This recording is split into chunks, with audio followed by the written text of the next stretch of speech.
agora, né, a nossa disciplina, basicamente, a gente vai ter a última prova ficou para dia 13 de abril, então quer dizer que a gente tem aí mais a aula de hoje, né, onde eu vou falar principalmente sobre tratamento de exceções e dar uma breve pincelada em polimorfismo.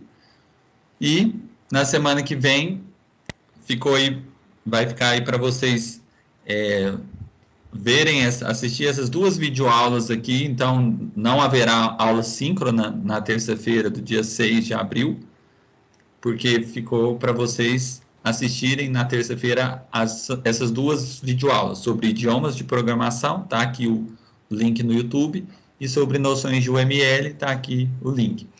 Então, bem dizer, hoje é a nossa última aula síncrona, vamos pensar assim, antes da nossa última prova, né, antes da prova 3, né, o semestre ele já está terminando. O que eu estava falando sobre polimorfismo é que tem já algum material explicando isso, né, um pouco desse conceito, que é essa questão de um método ter várias implementações, né, então, por exemplo, aquela questão que eu já tinha comentado, por exemplo, você vai calcular a área de um polígono. No triângulo você calcula de um jeito, o método calcular a área no retângulo é outra implementação, o método calcular a área no quadrado é outra. Por quê? Porque um mesmo método ele tem um comportamento polimórfico, ou seja, ele tem várias implementações diferentes, dependendo do tipo de conceito que eu estou lidando. Então, se for no triângulo, o cálculo da área de um jeito, do retângulo é outra maneira. Então, você tem mais de uma implementação para o mesmo método, e quando a gente trabalha com herança, então pode ser que a gente possa aproveitar e usar um polimorfismo também. Bom, então, para a gente iniciar a aula de hoje, né, vou falar mais sobre o tratamento de exceções. Então, tá, que conceito que é esse? Né, a gente vai estar aí passando bem devagar por esses conceitos. É bem tranquilo, né? A questão é o seguinte, pessoal, né, quando a gente está, só para motivar aí um pouco o tema, mas antes disso vou mostrar aqui a agenda sobre esse assunto. Então, a gente vai falar sobre o que é o conceito de tratamento de exceção, por que que eu tenho que tratar exceções nos meus programas, como que eu faço o lançamento de uma exceção, como que eu trato uma exceção, como eu propago uma exceção, eu faço o relançamento da exceção, como que fica o meu programa depois que ele tratou a exceção, né? Então, a gente vai falar sobre esse assunto. Então, pessoal, bom, vamos lá. Primeiro, um pouquinho aí do conceito de tratamento de exceção, né? Bom, quando a gente está escrevendo nossos programas e tudo mais, né? E depois que a gente compila e coloca esse programa para executar, a gente, né? O desejo que todos nós temos é que esse programa funcione bem, que esse programa faça o que o cliente pediu, que esse programa não dê erro e aborte, por exemplo, a execução dele. Então, a gente, no final das contas, procura obter robustez nos nossos programas. Então, o que é o conceito de robustez? É a capacidade que o software tem de, mesmo acontecendo uma exceção, ele continuar executando após essa exceção. Ou seja, se o seu programa é capaz de lidar com situações anormais, situações de exceção, e sem abortar, vamos dizer assim, sem dar crash na aplicação, né? Crash na aplicação é quando a aplicação cai, né? Ela fica indisponível. Então, se o seu programa ele tem essa habilidade de lidar com condições anormais, quer dizer que seu programa é robusto. E a gente procura, né, quando a gente que escreve nossos programas, que obter essa robustez, né? Bom, o que seriam situações anormais que eu poderia dar exemplo, né? São várias, mas, por exemplo, quando você divide um número inteiro por zero, a gente sabe que isso na matemática é uma operação inválida. Isso não existe, né? Você não pode dividir por zero. Então, se seu programa tem alguma parte dele, em alguma parte ali, em algumas linhas de código que vai fazer divisão, né? O ideal é que você você blinde, né, seu programa de tal forma que, se acontecer uma divisão por zero, ele faz ali todo um tratamento de exceção e não vai terminar a execução do programa, né? Outros exemplos de situações anormais por exemplo, não sei se vocês já aconteceram, isso é muito comum, dá o erro de null pointer exception.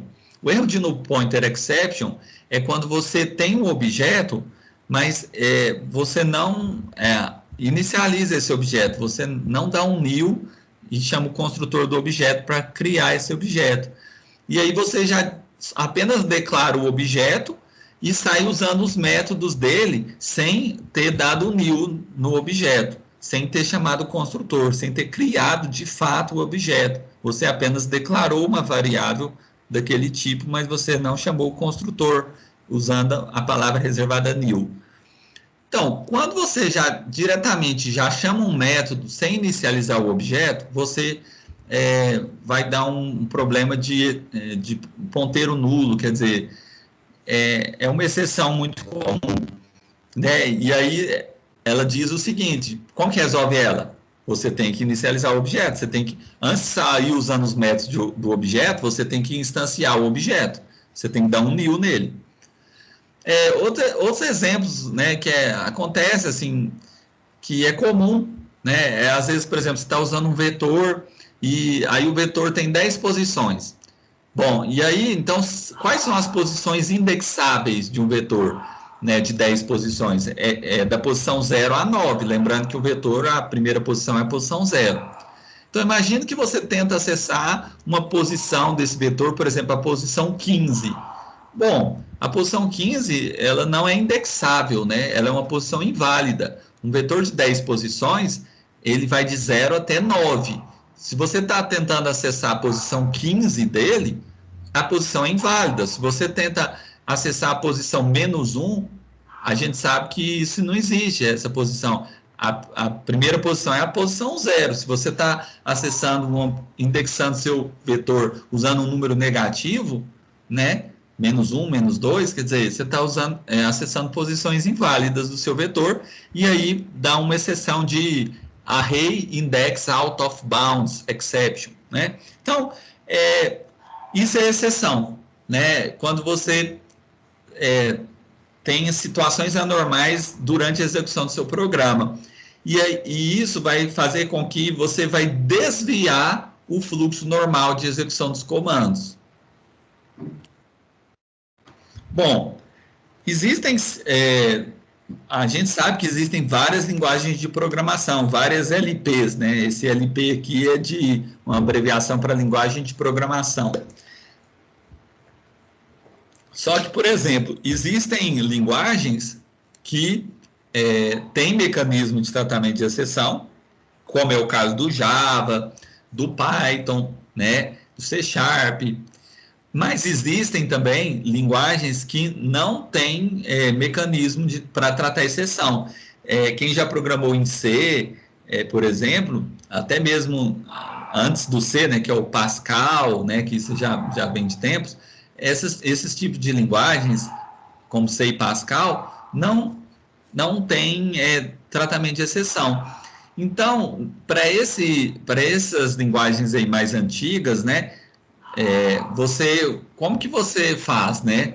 Bom, se eu não tenho um mecanismo que é definido da linguagem para eu tratar a exceção, uma coisa que eu posso fazer é utilizar código de erros, né? Então, por exemplo, se uma função do meu programa recebeu parâmetros inválidos, eu posso retornar -1, por exemplo, para indicar, olha, a minha função, os parâmetros dela são inválidos.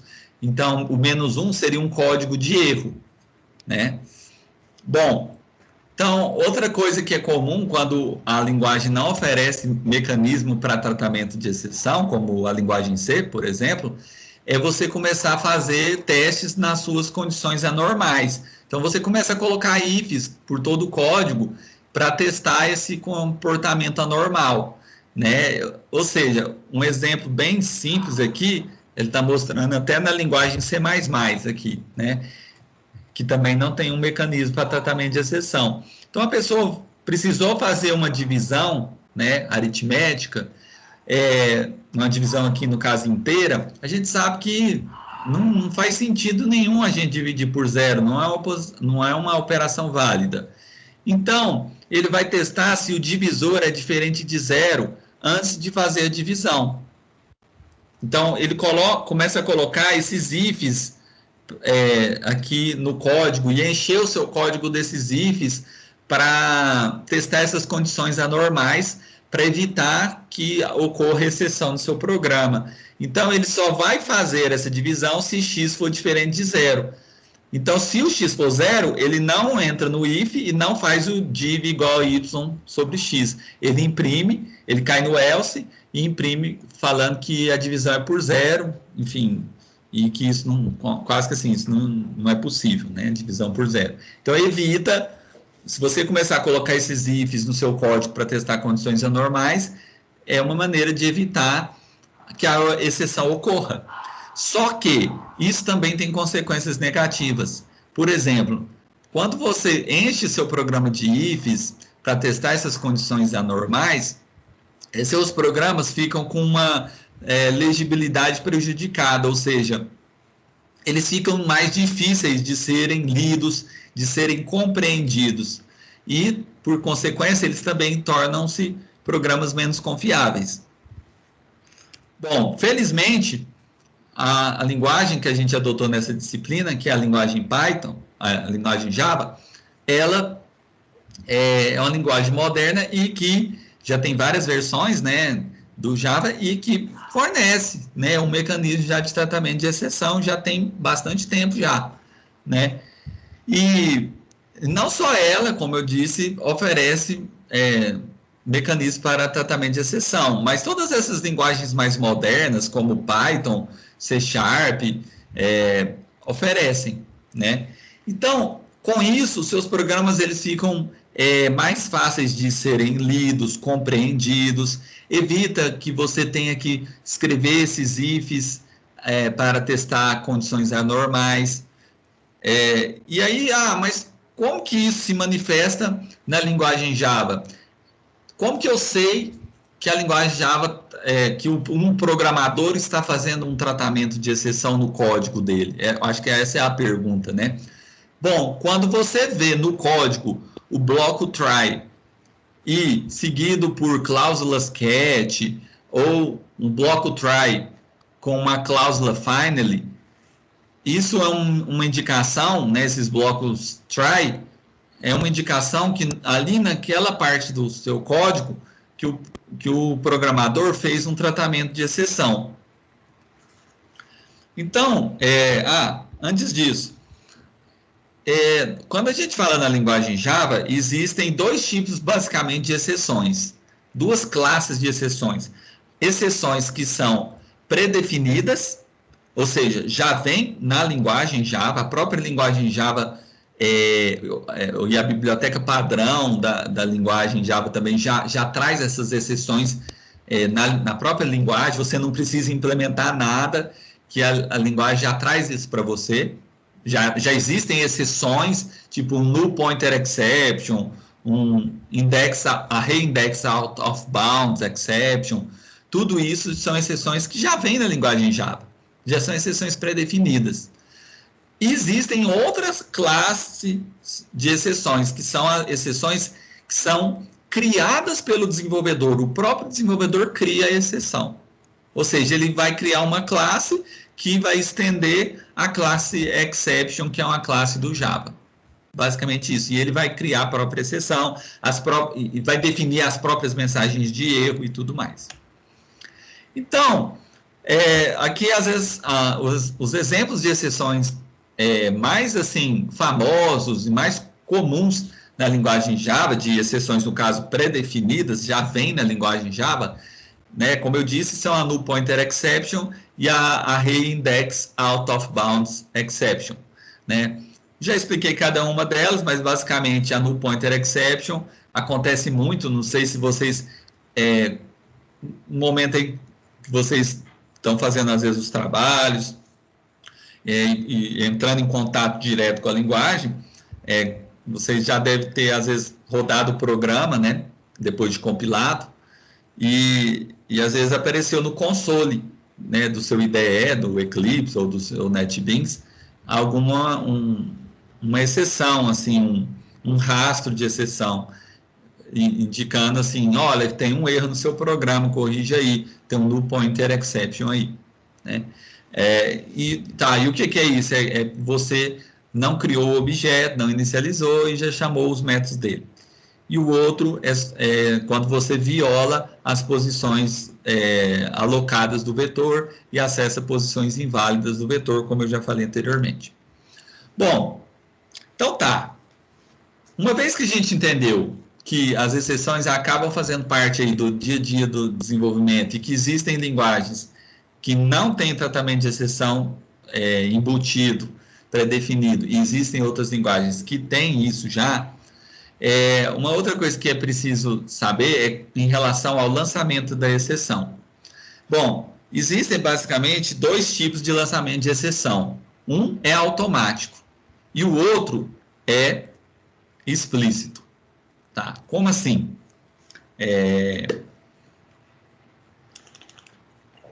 Bom, no lançamento de exceção automático, o próprio nome indica, a própria linguagem, vamos dizer assim, vai propor uma maneira, ela mesma lança a exceção, não é algo automático. A própria linguagem Java, como ela já tem um mecanismo de exceção inerente dela, se ela vê que está tendo a exceção, ela mesma, o próprio Java já lança, né? Vamos dizer assim, a máquina virtual Java já vai e lança a exceção lá para você. Bom, por exemplo, quando dá um overflow, né? O que é o overflow? É quando imagina, você tem um tipo inteiro, só que você coloca um número extremamente grande dentro do seu tipo int, e a gente sabe que o int é um tipo primitivo que você só pode ter números inteiros de até 32 bits. Mas se você colocar um número muito grande, por exemplo, a distância daqui até Plutão, em quilômetros, por exemplo, isso não cabe dentro do inteiro. Então, vai ter um overflow, certo? Então, isso é uma exceção indicando assim que o seu tipo primitivo, você extrapolou os limites dele, né? Se o inteiro cabe só um número inteiro de 32 bits e você está tentando colocar um número real ou um número inteiro de, sei lá, 64 bits, não vai caber dentro de um int, vai dar um integer overflow. Você teria que usar, por exemplo, um long nesse caso. Então, esse tipo de coisa que é lançada automaticamente, a própria linguagem Java tem esse mecanismo de exceção que faz esse disparo automático, essa sinalização da exceção. Bom, mas existe também uma exceção que o próprio desenvolvedor pode chamar, né, e pode lançar. Como? Quando um desenvolvedor quer explicitamente lançar uma exceção, ele usa a palavrinha reservada throw. Então, ele faz, por exemplo, vamos supor que ele quer lançar uma exceção por algum motivo na linha 10. Então, ele vai colocar esse comandinho aqui na linha 10, throw new exception. Então, ele está lançando uma nova exception ali. Né? E poderia até mesmo ser uma exceção que ele mesmo criou. Throw new por exemplo, Eduardo exception, eu posso ter a minha exceção, mas geralmente as exceções, você dá nomes, mas não o seu nome, né? Você vai dar nomes associados ao problema, né? Então, por exemplo, vamos supor que você pode lançar uma exceção que é assim, que você está com erro ao salvar um arquivo. Então, você poderia lançar salvar arquivo exception, por exemplo, né? Um exemplo disso. Ou uma exceção ao fechar conexão com um banco. Fechar conexão, banco de dados exception. Alguma coisa assim, né? Relacionada ao problema. Beleza. Então, beleza. Como que eu sei que naquele código tem tratamento de exceção? Quando tem o tal dos blocos try, tá, pessoal? Então, até então, vocês conheciam outros comandos, como o for, o while, o if, o do while, mas agora eu estou mostrando um novo comando para vocês, que são os blocos try, que às vezes vocês já até, por aí, já deve ter visto código com blocos try, só que não estava entendendo muito o que era aquilo. Bom, os blocos try, né, pessoal, eles servem para sinalizar que ali no seu programa tem um mecanismo para tratar a exceção. Naquela região de código está ocorrendo um tratamento de exceção.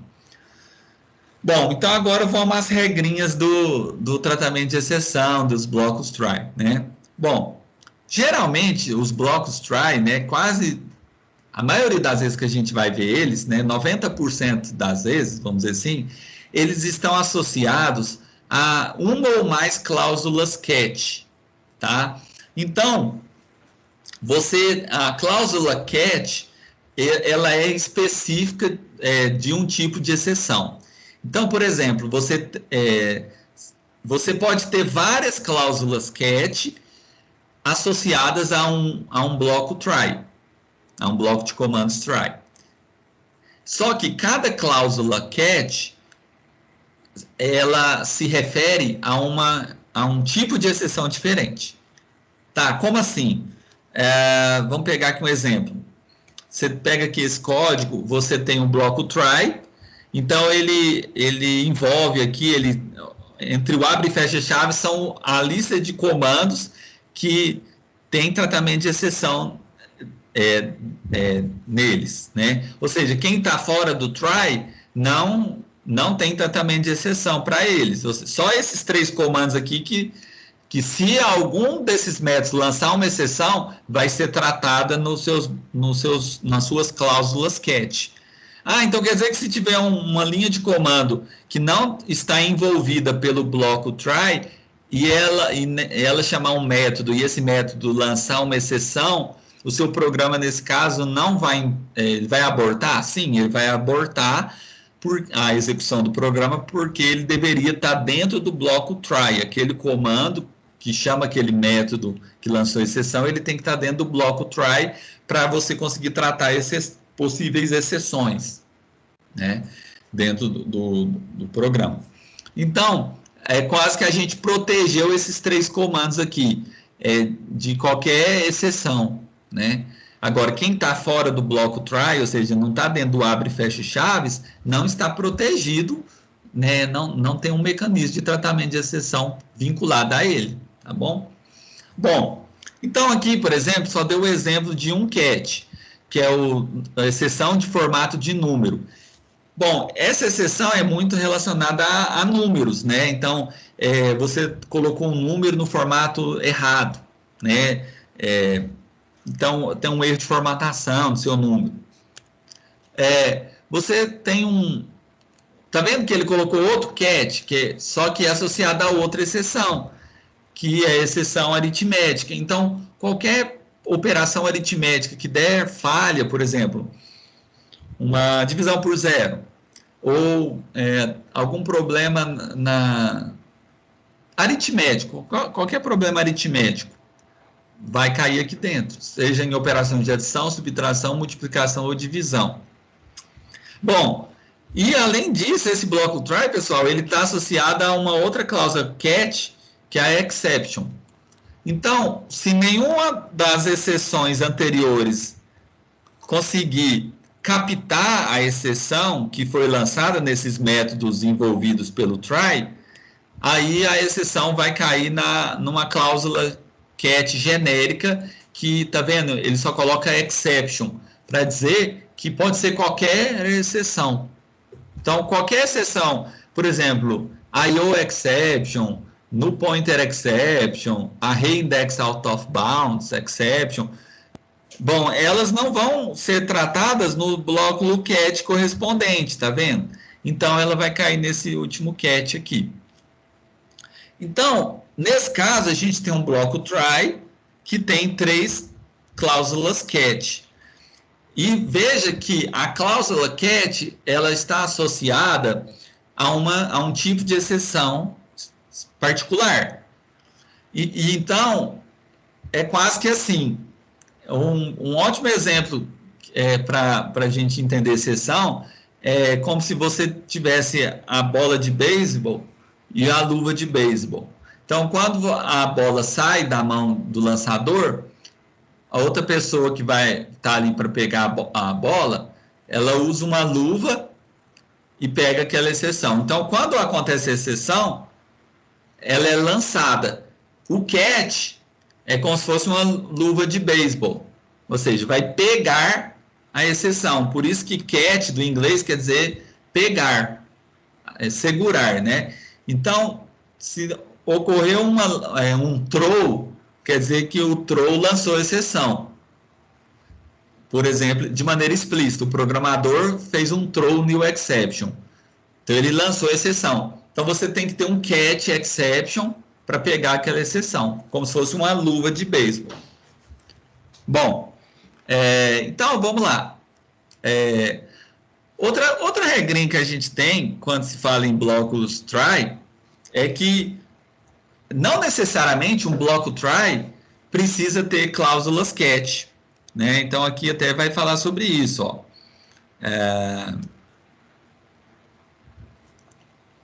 Então, por exemplo, até aqui, ele acabou falando algumas coisas, mas o que acontece? Quando a exceção acontece, o que acontece? O catch, você tem que ter um catch correspondente àquele tipo de exceção. Então, se aconteceu uma arithmetic exception, eu tenho que ter um catch arithmetic exception. Se teve uma exceção ao salvar no arquivo, ou a ler do arquivo, é uma exceção de entrada e saída, é uma IO exception. Então, você vai ter que ter um catch de IO exception para tratar esse tipo de exceção. Então, é quase que, para cada exceção, você tem que ter uma luva própria de beisebol para ela, né? A vermelhinha é para null pointer, a azul é para IO exception. Então, você tem uma específica para cada exceção.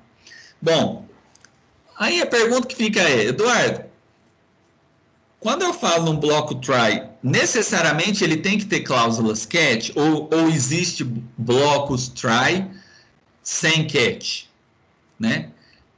Bom, a resposta para isso, né, é que você pode ter blocos try sem cláusula catch, nenhuma definida associada a ele.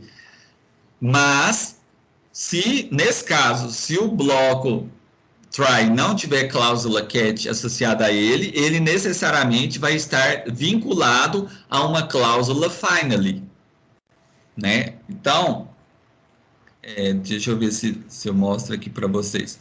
Existem essas cláusulas finally também, que juntamente com a cláusula catch, tem as cláusulas finally. Então, não existe bloco try isolado. Você nunca vai olhar no código que vai ter só o bloco try sem estar vinculado a nada. O seu bloco try, ele vai estar associado necessariamente a uma cláusula catch, ou mais de uma, e pode também estar associada a um finally. Então, assim, um bloco try ou está ligado a catch ou está ligado a finally. Ele nunca vem isolado no código.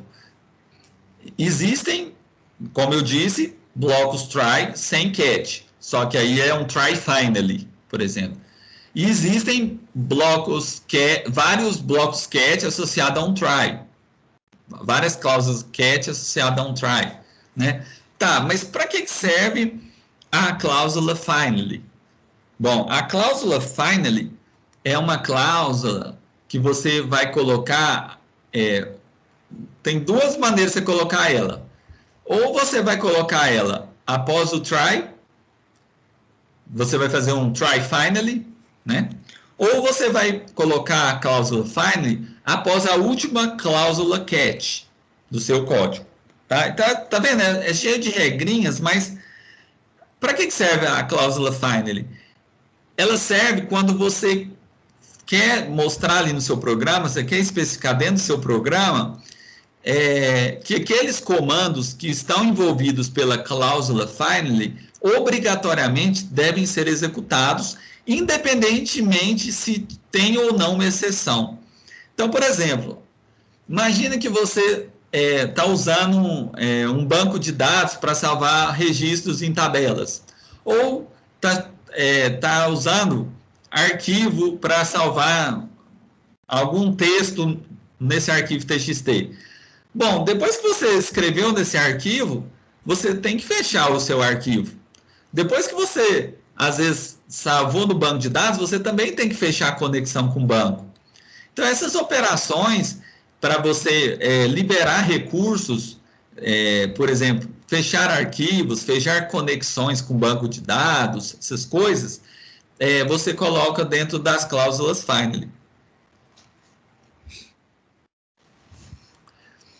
Então, aqui, ó, tem até um exemplo de código onde ele colocou mais de um try, tá vendo? Ele colocou um try externo, outro try interno. E esse try, pessoal, tá vendo? Ele não tem cláusula catch, mas ele tem um finally. Isso quer dizer que, mesmo que se não ocorrer exceção quando for executar os comandos do bloco try interno aqui, o finally, sempre quando você vê no código, você vai entender assim, sempre esse comando vai ser executado. Ou seja, se tiver exceção, ele vai ser executado depois do tratamento de exceção. Se não tiver exceção, vai ser executado também. Ou seja, se tiver todos os comandos que estão dentro da cláusula finally, uma coisa é certa, eles serão executados, com ou sem exceção.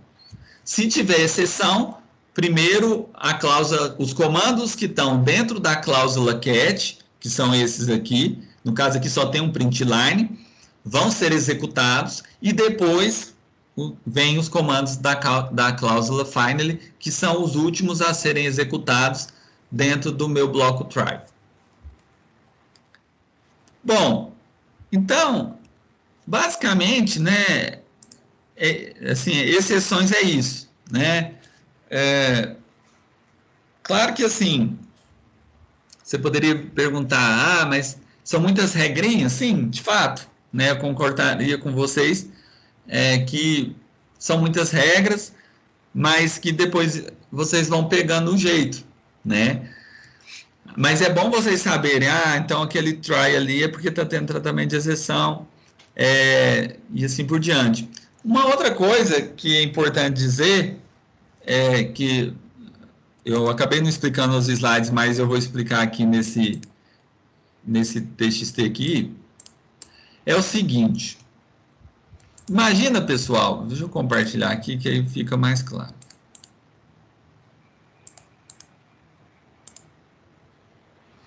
Imagina o seguinte, pessoal, vou explicar nesse arquivo aqui que às vezes fica até mais fácil de entender. Quando você programa, né, você basicamente cria lá o seu método main, né? Esse método main chama outro método, que chama outro método, que chama outro método. Ou seja, basicamente, quando você está executando seu programa, você tem uma pilha de chamada de métodos, certo? Então, você tem lá, por exemplo, o método main. Digamos que ele chamou o método cadastrar pessoa. Então, chamou o método cadastrar pessoa, que chamou, por exemplo, o método cadastrar endereço da pessoa, que por final chamou o método, por exemplo, validar CEP, tá bom? Para validar o CEP do endereço. Então, isso daqui é uma pilha de chamada de métodos. Lembra da aula de pilha? Então quer dizer que isso aí é uma pilha só que de chamadas de métodos. Então, o método main chama o método cadastrar pessoa, que chama o método cadastrar endereço, que chama o método validar CEP. Tá bom? Bom, então quer dizer que quem que está no topo da sua pilha? O último método que foi chamado, concorda? Então, o último método que foi chamado é o validar CEP. Depois é o cadastrar endereço, pessoa. E quem está na base da pilha? O método main. Ok.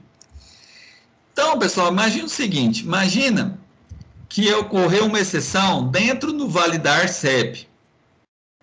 Tá bom? Então, o validar CEP, ele pode ter uma assinatura do tipo throws IO exception, por exemplo. Ele pode lançar. Então, quando você declara o método validar CEP, você pode colocar isso na assinatura do método. Throws IO exception, por exemplo. Aqui eu poderia falar a mesma coisa. Então, o que acontece? Você está dizendo que na assinatura do método que ele pode lançar uma exceção. Tá bom? Então, o que acontece? Vamos supor que tem uma exceção. Na hora que vai validar o CEP, tem uma exceção. Bom, mas você não quer tratar a exceção dentro do método validar CEP.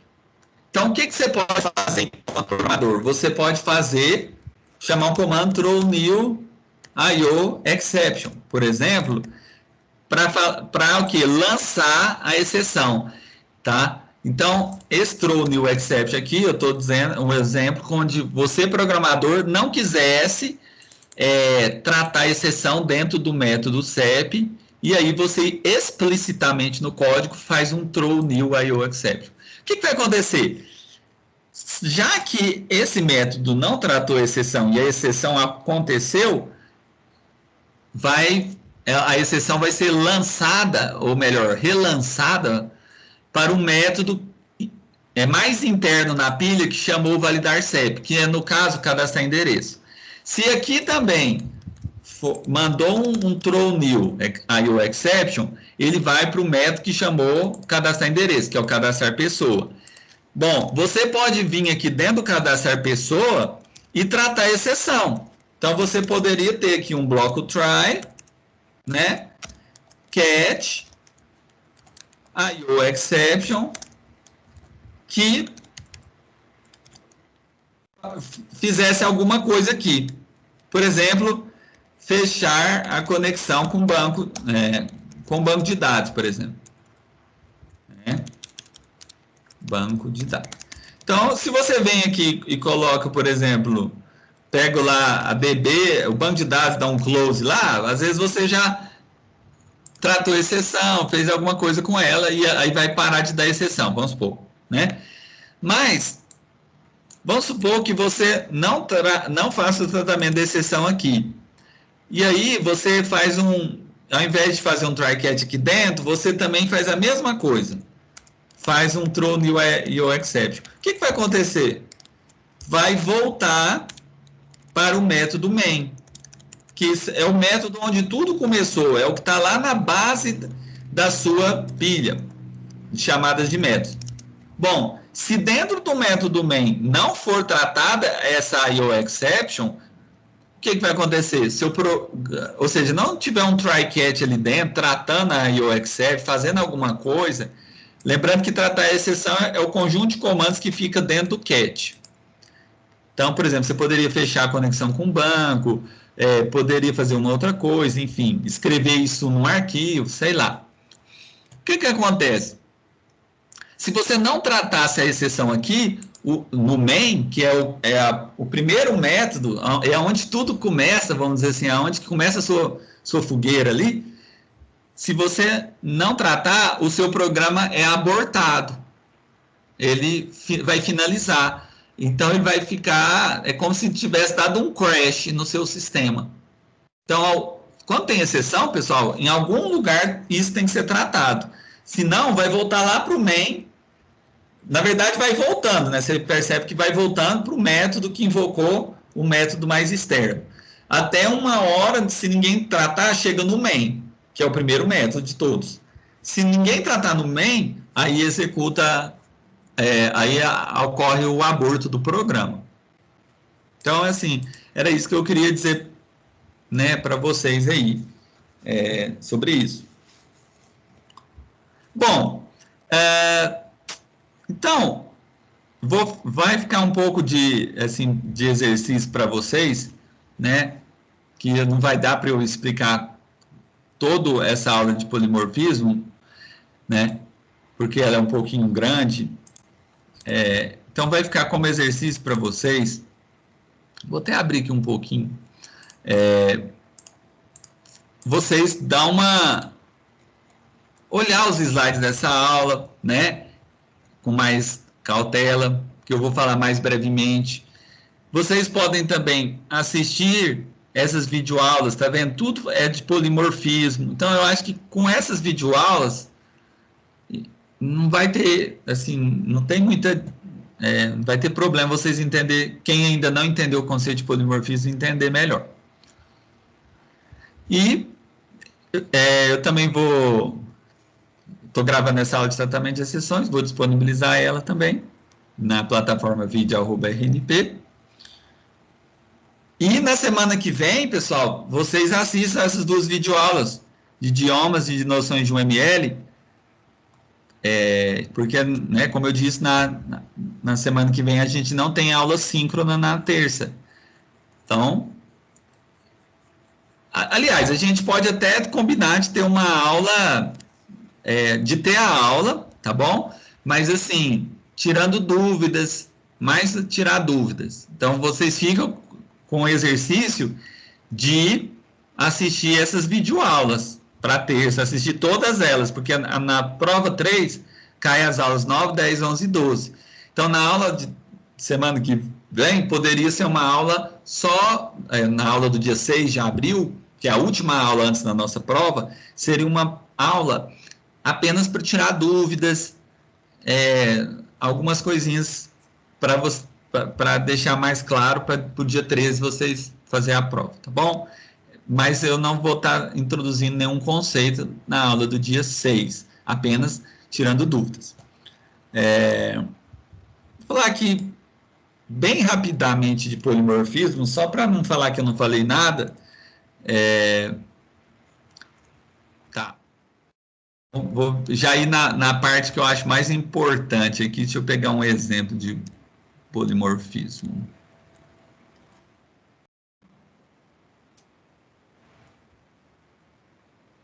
Olha, vamos pegar esse exemplinho aqui de polimorfismo, né, que eu acho que aí fica mais claro. Né? Então, imagina aqui você, né? Então, polimorfismo, poli vem de morfismo, várias formas, né? Então, imagina que você tem uma classe abstrata pessoa lá, tem nome e idade. Bom, então você tem o construtor, os gets e sets aqui. Cliente é uma pessoa, então ele herda de pessoa, tá bom? Funcionário também herda de pessoa. Bom, e aí o funcionário ele tem um salário e tudo mais. Olha que legal, pessoal. Se vocês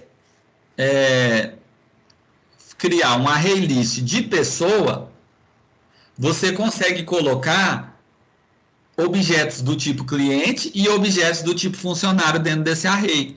Ou seja, fica uma coisa mais genérica. Por quê? Porque se cliente é uma pessoa, porque ele herda de pessoa, lembra que no extends, esse extends pode ser substituído por é1? Então, cliente é uma pessoa. Funcionário é uma pessoa.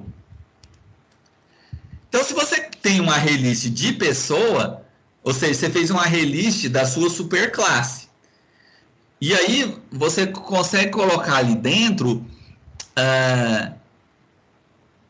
tanto clientes quanto funcionários. Qualquer classe que herde de pessoa, você consegue colocar no array list.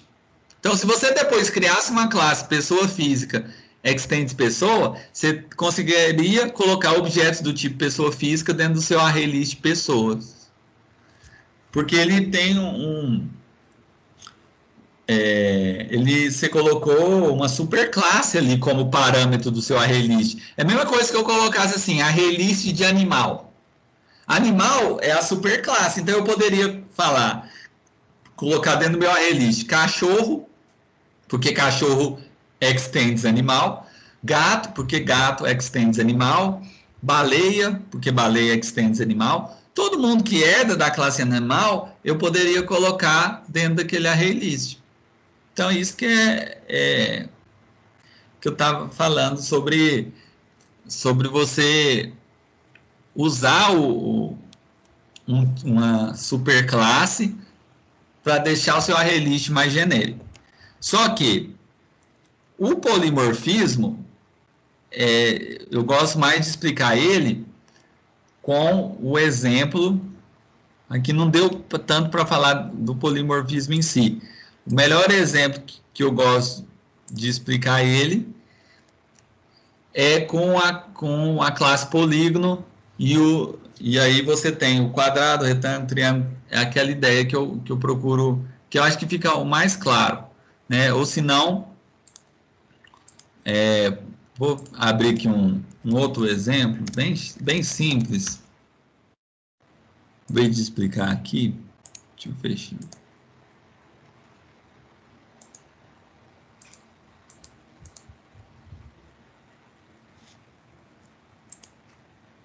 Vamos ver se vai dar certo para eu explicar por aqui.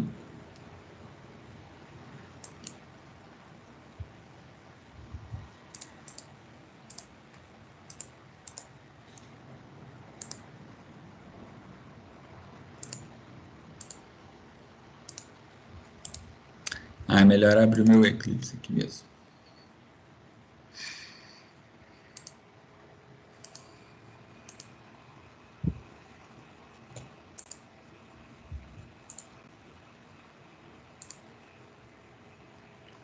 Mas depois, pessoal, não deixem de assistir, tá? Essas videoaulas também de polimorfismo, sobrecarga e tal, porque aí tem exemplos, tem mais exemplos ainda.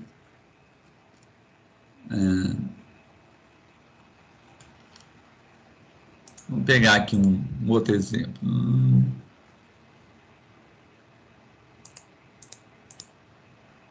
Esse exemplo aqui eu até já expliquei um pouco ele, o tal da figura, né? Então, por exemplo, isso aqui é um exemplo onde você encontra polimorfismo. Por quê? Bom, você tem a superclasse figura geométrica, né? Então, a figura geométrica pode ser qualquer figura que você queira. Pode ser uma figura 2D, pode ser uma figura 3D, tudo isso é figura geométrica, concorda? Então, por exemplo, se você pegar quadrado, o quadrado é figura geométrica. Então, ele herda, ele extende figura geométrica. O retângulo também estende figura geométrica. Triângulo equilátero, que é o triângulo com os lados iguais, também estende figura geométrica. Bom, se todos eles são figuras geométricas, eu tenho o método calcula área e calcula perímetro, que são abstratos, e veja que figura geométrica é uma classe abstrata também. Então, como que eu calculo? Isso daqui são métodos, além de abstratos, pessoal, são métodos polimórficos. Por quê? Porque nas subclasses vai variar a maneira que você calcula a área. Se você for na subclasse quadrado, ele vai calcular a área fazendo lado vezes lado. Por que esse método ele tem um override aqui? Está dizendo que foi sobrescrito a implementação que está lá na superclasse, ou seja, na superclasse você tem um método abstrato. Então você está redefinindo esse método para o quadrado. Para o retângulo, olha o jeito que muda. Ele muda a implementação, é base vezes a altura. Para o triângulo equilátero, também muda, base vezes a altura sobre 2. Então, dependendo, né, do que você está trabalhando, o método assume formas diferentes, implementações diferentes. Então, eu poderia ter aqui na classe principal, por exemplo, um array list de figura geométrica. E aí eu coloco tudo ali dentro. Quadrado, triângulo equilátero e tudo mais. Beleza. Então, bom, vou parar a gravação aqui.